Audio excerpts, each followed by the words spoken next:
បាញ់តគ្នាជាមួយនឹងជនពីលដែលគ្របក្រណាត់សនោះបាញ់បានប៉ុន្មានគ្រាប់ក៏ស្រាប់តែឮសំឡេងអូយដោយសេចក្តីសង្វេគស្រែកឡើងឃាតករត្រូវរបួសព្យាយាមរត់គេចពីប៉ូលីសពូប៉ែននិងនាយសេងប្រឹងដេញតាមតែតាមមិនទាន់សោះព្រោះឃាតករនោះរត់ដល់កន្លែងមួយក៏ឡើងម៉ូតូជិះចេញបាត់ទៅព្រឹកព្រលឹមឈានចូលមកដល់នៅឯប៉ុស្តិ៍ប៉ូលីសពូប៉ែនដើរចូលមកមិនឃើញនាយថនមកធ្វើការទៀតគាត់ក៏ឧទានឡើងថាអាថនគុំច្បាប់ទៀតហើយបាទពូវាថាយប់មិញឆ្កែខំវាមិនអាចមកធ្វើការបានទេវាសុំច្បាប់សម្រាប់2-3ថ្ងៃសិនពូប៉ែនយកដៃអង្អែលចង្ការរបស់គាត់ក្នុងសភាពនៃការកិនគាត់ជ្រួញចិញ្ចើមចូលគ្នាបន្តិចហើយក៏រអ៊ូតិចថាយ៉ាហ៊ីឲ្យចុះអានេះវាទៅណាយប់មិញបានជាឆ្កែខំបើរាល់យប់គេខ្លាចតែចោលសម្លាប់នឹងពូប៉ែនមិនអស់ចិត្តក៏បានបបួលនាយសេងឲ្យទៅសួរសុខទុក្ខនាយថនគាត់ជិះម៉ូតូមួយពីរនាក់នាយសេងរហូតបានទៅដល់ផ្ទះនាយថនផ្ទះរបស់នាយថនបិទទ្វារជិតឈឹងហាក់បីដូចជាគ្មានមនុស្សណាម្នាក់នៅក្នុងផ្ទះនោះទេអ្នកទាំងពីរឆ្ងល់ណាស់ក៏បានសម្រេចចិត្តចូលទៅមើលក្នុងផ្ទះរបស់គេគ្រាន់តែបើកទ្វារផ្ទះចូលដល់ក៏ធំក្លិនស្អុយភាយតិចដូចជាមានសត្វស្លាប់នៅក្នុងផ្ទះទិដ្ឋភាពនៅក្នុងផ្ទះរបស់នាយថនមិនដូចផ្ទះមនុស្សធម្មតានោះឡើយនៅលើជញ្ជាំងមានតាំងសុទ្ធតែរូបចម្លែកគួរឲ្យខ្លាចនិងមានរណ្ដាប់គ្រូយ៉ាងធំសម្បើមផងនៅឯម្ខាងជញ្ជាំង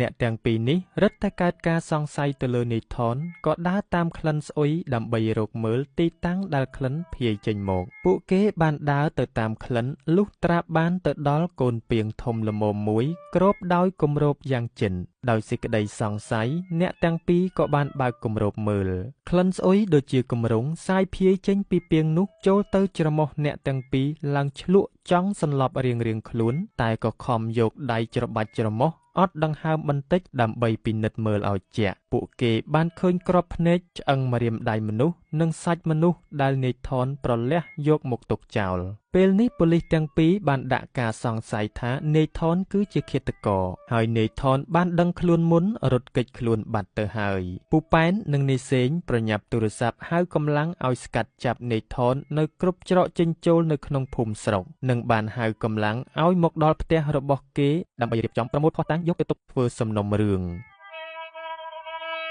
នាយថនដែលជាឃាតករលាក់មុខត្រូវបានប៉ូលីសចាប់បាននៅពេលដែលគេរៀបនឹងធ្វើដំណើរចាកចេញទៅរកកន្លែងលាក់ខ្លួននៅឯខេត្តផ្សេងលុះដល់ពេលសួរចម្លើយនាយនេះក៏បែរទៅជាមានសតិមិននឹងណូចេះតែនិយាយថាខ្មោចបញ្ជាឲ្យធ្វើគេត្រូវឃុំខ្លួនរងចាំធ្វើសំណុំរឿងបញ្ជូនបន្តក៏ប៉ុន្តែនាយនេះបានខំអណ្ដាតសម្លាប់ខ្លួននៅក្នុងគុកតែមុននឹងស្លាប់គេបានបោចសក់ខ្លួនឯងរហូតហូរឈាមស្រោចពេញខ្លួន